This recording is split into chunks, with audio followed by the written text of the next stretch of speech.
দেখো ঘাস, দেখো ঘাস উঠে দেবে, দেখো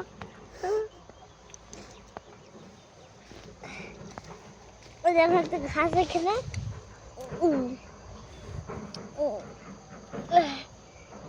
দেখো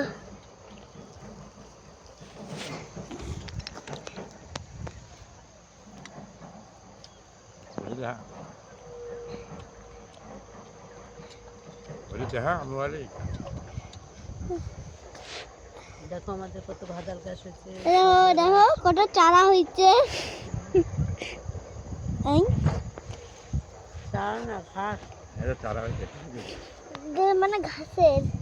দেখো আমরা আলু ধুয়ে এসছি। এই দেখো আলু গাছ, বলো এই আলু গাছ, আলু গাছ মরবে নিয়ে উঠবে। আলু গাছে ঘাস তুলছে এখন। আলু গাছে ঘাস এরপর সার জল দিতে হবে। সার জল দিতে হবে, তারপরে তোর আলু গাছ বড় হয়ে যাবে। আর জলও দিতে হবে।